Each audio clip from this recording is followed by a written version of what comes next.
So hello everyone, I'm Robb Krehbiel. I'm a Northwest representative with Defenders of Wildlife, and I'm here today with Anne-Marie Prince from Washington Department of Fish and Wildlife, and we are here to talk today about living in bear country and how to coexist alongside grizzly bears and reduce conflicts between people and bears. Defenders works to protect and restore grizzly bears throughout their historic range, including here in the Selkirks. And we provide a lot of information and resources to help people learn how to reduce the likelihood of conflicts and that allows communities to coexist next to bears. So we are going to be talking about a lot of those resources and tips today. But before we do, I'm going to hand things over to Anne-Marie to go over some bear biology. Thanks, Robb. All right, like Robb said, we're going to start off by talking about bear biology a little bit, and we'll talk about grizzly bears and black bears. So black bears, we'll start there, are omnivores, which, as everyone remembers from elementary school, is mostly vegetation eating. They do eat meat, but their diet is comprised mostly of vegetation. They reproduce, they breed in June to July, and then den from November to April. And they give birth in January or February while they're in the den. And then the mother will emerge with the cubs from the den. So it depends on their sex and their reproductive status, when they go in the den and when they come out of the den. Males are typically the first ones to come out, and then females without cubs, and then finally followed by females with cubs. Females in Washington weigh about 140 pounds, that's the average weight, and males about 230 pounds. And so they're not really that big, and they're forest generalists, meaning anywhere where there's trees, they can basically live, and they love food. That's why they're so easily attracted to things like garbage, because they need a lot of calories because they're asleep for, practically half of the year, and so when they're awake, they have to eat a lot of food. So as you can see from this side, black bears come in many different sizes and colors. Not all these pictures are from Washington. This is just to illustrate the many different colors that a bear called a black bear can come in. So now we'll move on to grizzly bears. Grizzly bears are also omnivores, again, eating mostly vegetation. They breed in the summer, early summer, May to June, and also den November to April, and give birth in the den January and February. So grizzly bears, as you can see here, might not be quite as big as people think, or the bears they think about in Alaska. So the bears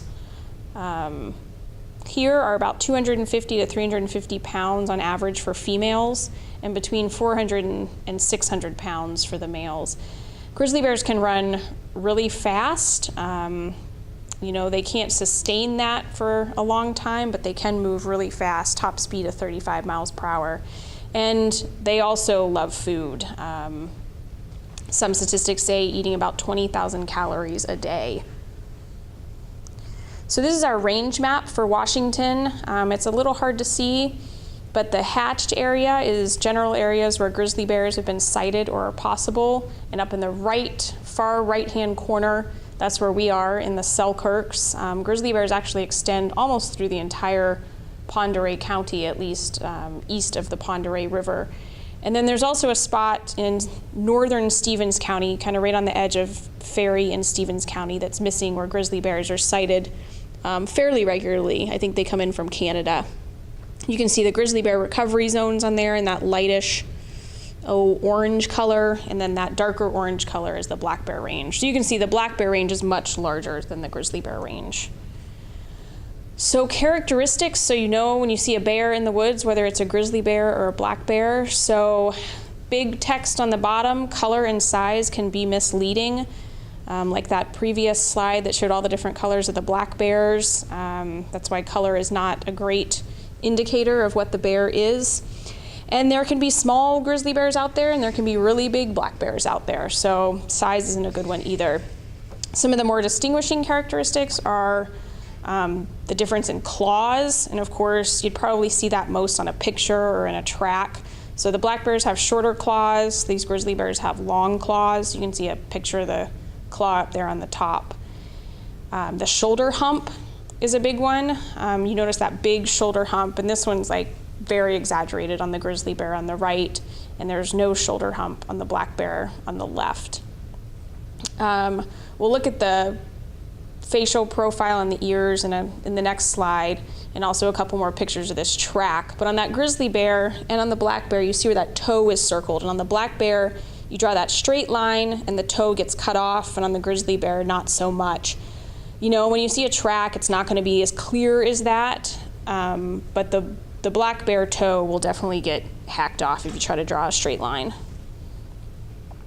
So here's those pictures with the dished facial profile on the grizzly bear and the more straight facial profile on the black bear, as well as the small rounded ears on the grizzly and those big, almost cartoonish looking large pointed ears on the black bear.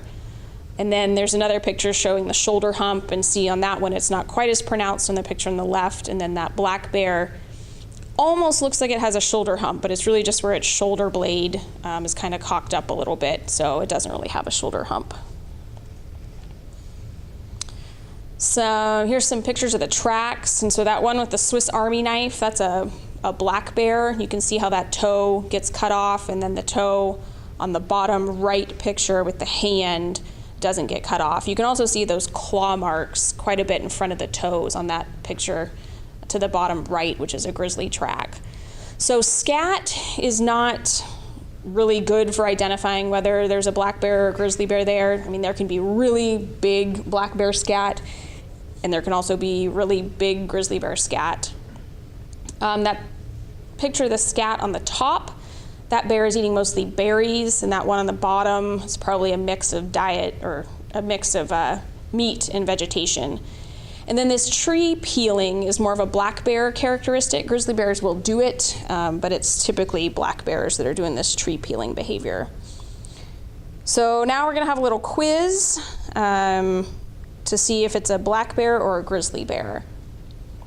So black bear or grizzly bear?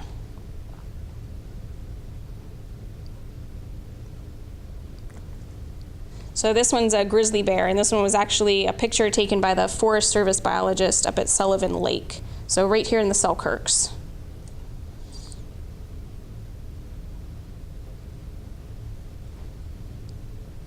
So this one's a grizzly bear.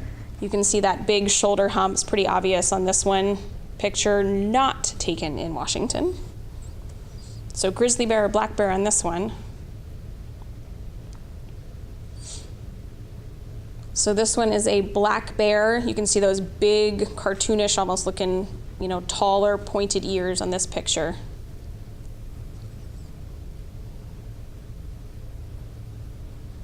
And this is a pretty cool looking grizzly bear. That shoulder hump is pretty obvious in that one.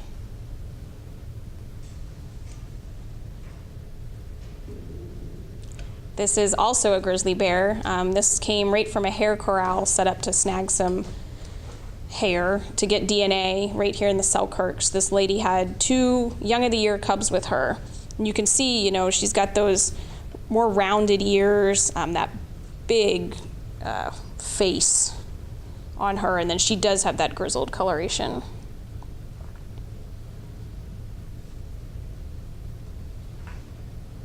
And this is also a grizzly bear.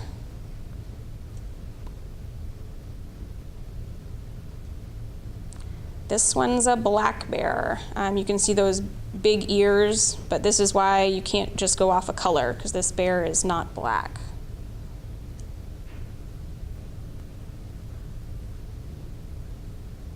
If the background didn't give it away, then the ears should have, and the straight profile. This is a black bear from Florida.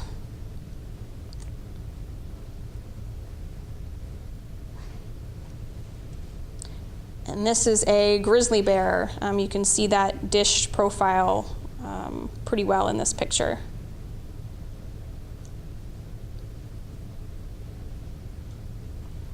So this is a black bear as well. Those big, tall, slightly pointed ears.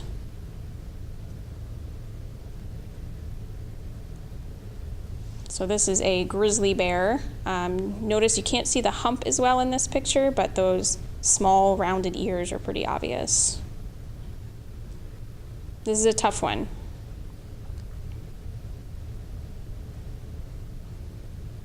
So this is actually a grizzly bear cub. A lot of people will say sometimes that black bears climb trees, grizzly bears don't. Grizzly bear cubs will readily climb trees, and adults can climb a tree as well.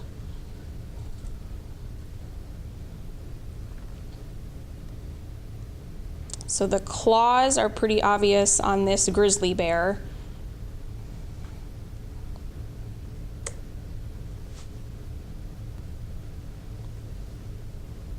And this one is a black bear.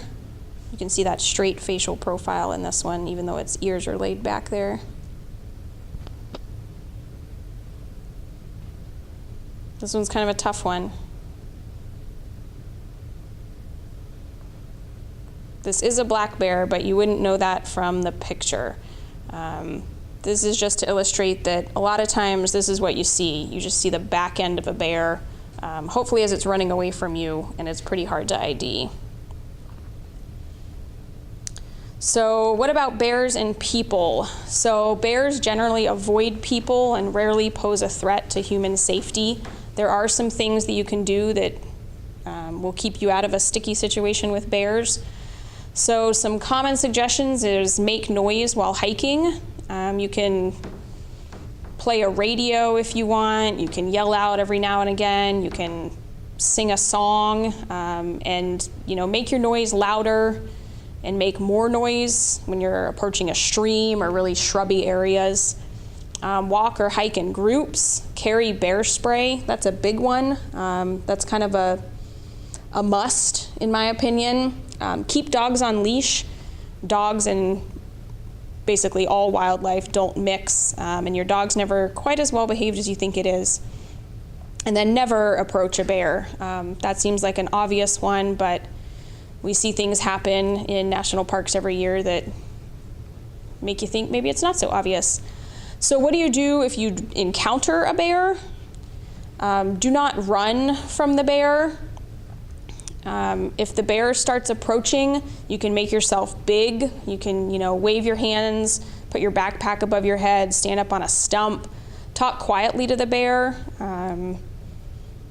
to try to get it to go away, or at least so it knows you're there. If you can slowly get to safety, if you're quite some distance from the bear, or the bear's not showing any aggression, and you can back away and get to someplace safe, whether that's in your vehicle or farther down the trail away from the bear. Avoid eye contact. This is for grizzly bears. So grizzly bears will attack for a couple of reasons, because you surprise them, or a predatory attack. Avoid eye contact with a grizzly bear. You don't want to seem aggressive. This isn't the case with a black bear. Black bears, if they typically attack people, it's a predatory attack. And so you want to seem aggressive, that you're not there to be eaten. Use bear spray if necessary. We'll talk a little bit more about that in a minute. And if a black bear does make contact, fight back. If a grizzly bear makes contact, play dead, get on the ground, either lay flat with your hands over the back of your neck or roll up in a ball, cover your head. So when you're out camping, some things you can do is to secure attractants. And attractants obviously are food, but there can also be other things with scent. So toothpaste, deodorant, chapstick, the cast iron pan you cooked in that night, even your stove that you got grease onto. Don't tent near dead things. That also seems like an obvious one, but maybe look around. If you see a bone pile or smell something gross, maybe don't pitch your tent there. Avoid fresh signs, so that's tracks and scat. Keep your bear spray in your tent where it's accessible. It doesn't really do you any good when it's in a pack hanging on a tree. And then use a tent. That's weird looking on the landscape for animals, and so that might help a bear avoid where you are. That picture on the upper left, that's a bear-proof food container that you can keep in your pack. Put all your food in there. Don't bring that into the tent with you. either hang it in your pack in the tree, or if you're up in the alpine, stash it with all your other stuff, away from your tent. The bottom right picture, those are some bear-proof panniers. There's a whole list on the IGBC, Interagency Grizzly Bear Committee, acronyms, of bear-proof food storage, garbage cans, all kinds of stuff to take into bear country. And hopefully you never experience that picture on the lower left. You're not doing something right if you do. So here's a little diagram.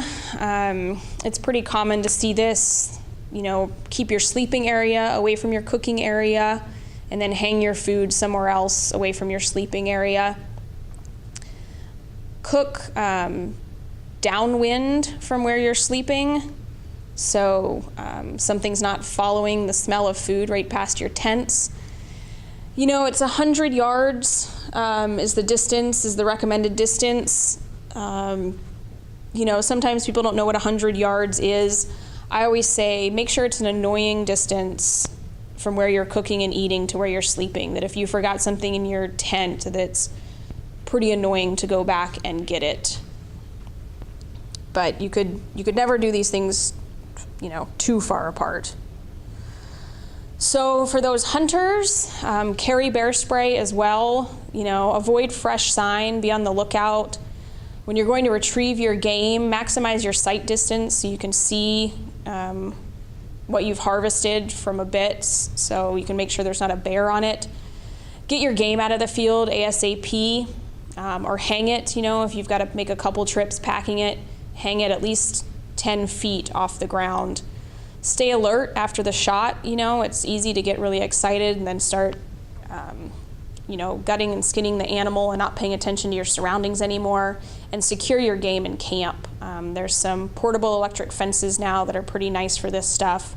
And you can see from the pictures, the bottom picture is the correct way to hang your game in camp, or in the field if you can't get it all out in one day. The upper right one, that's just a little snack for bears. So a lot of people ask whether bear spray is more effective than a gun.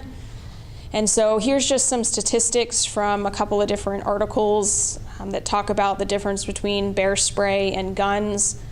I always think about, if you're getting charged by a bear, there's a high adrenaline situation, you're going to be shaking. You might wound the bear, you might wound your friend, you might wound yourself with a gun. Bear spray is just a better way to go and more effective at deterring bears. So for bear spray to be effective, you need to know how to use bear spray. And so every can of bear spray has an expiration date on the bottom of the can. So you should check that date before going out in the field. If the can is expired, use it for training purposes. So still treat it with caution, because the chemicals inside still will burn. It's the propellant that expires. But go ahead and practice with it. Everyone in the party should carry bear spray. You never know which person might have the encounter with the bear. It must be accessible. Inside your backpack is a terrible place for bear spray. Inside the water bottle holder that's hard and awkward to reach is not a good place. Keep it on your belt, keep it at your chest, keep it somewhere that's accessible. And then again, when you're sleeping, keep it inside the tent. And so we're gonna watch a video after this that kind of goes through these steps, but you remove the safety cap. Point, don't worry about aiming, you just need it in the general direction. You're going to spray when the bear is within 20 to 30 feet. You don't want it approaching any closer than that. Spray in 2 to 3 second spurts. There's about 6 to 8 seconds of spray inside the can, and then leave the area when the bear has retreated. And we'll play a video here. I'm Krehbiel. Whether I'm hunting or hiking, when I'm in bear country, I trust my safety to bear spray. Hey, the research is in. In 92% of the incidents, the bear spray stopped the activity. In 98%, nobody got hurt, including the bear, and that's important. I've got it here on the back, which is a great way to carry it. You undo the safety strap, reach through, undo the safety catch, and then use a two-handed hold so you can be accurate with your spray. You want to go for a couple of short sprays in a zigzag pattern. So let's look at that again. Safety strap, safety catch, and 2 short sprays in a zigzag pattern. Now remember, bear spray is a non-lethal weapon. And like all weapons, you need to practice. So get a couple of cans of inert spray and practice at home, because your life just might depend on it.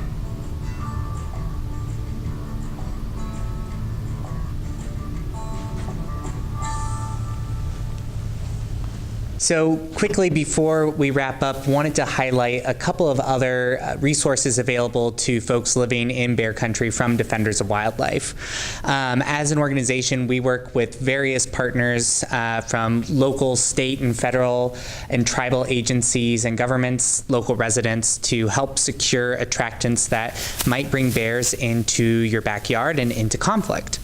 One of the things that we have been doing here locally is helping to purchase food lockers for campsites at Krehbiel National Forest. Earlier this year, we purchased 5 of those to be installed at campsites, and that's a great place for folks to store their food and other attractants to keep bears away from the campgrounds and prevent them from becoming habituated to coming to those campgrounds to look for food. We also help to secure garbage like waste transfer sites. Here in Ponderay, we're working with the Public Works Department with the county to finish fencing one of the waste transfer sites down on the south side of the county at Usk. And this is important because it keeps bears out of trash, which trash isn't good for the bears and their health, but it also keeps bears away from people. And it's important to make sure that those places are fully fenced. One program that Defenders has been running for several years now is our electric fence incentive program. As Anne-Marie said, grizzly bears love food, and about any attractant in your backyard will bring bears in. Things like chickens and chicken coops, gardens, orchards, trash, dog food. Bears will smell it, and because they're big and hungry, they will make their way to it. So with our electric fence incentive program, Defenders of Wildlife helps folks who are having problems with bears getting into their attractants to install and maintain electric fences around those attractants. We cover up to 50% of the cost to install it, up to $500 for residents. And it's been a very effective program. Of the program participants that we surveyed, 95% of them have said that the electric fence that we helped them install is still up today. The 5% that has been taken down were because the owner had moved or the attractant that the fence was securing was removed as well. What I think is even more impressive about this program is that 98% of our participants have said that the fence successfully prevented bears from reaching the attractants. So it's a really effective way to keep bears out of your backyard. And the good news is that folks here in Ponderay County qualify for this program. In Washington, Ponderay and most recently Stevens County residents qualify for it. So if folks are having any problems with bears getting into backyards and attractants, give us a call and we will be more than happy to work with you to figure out ways to safely secure those attractants with electric fences and keep bears out of your backyards. In Washington, we have one project right now, although we have project participants throughout Montana, Wyoming, and Idaho. So we really want to expand our work here in Washington and help protect the Selkirk grizzly bears and protect attractants that y'all have in your backyards.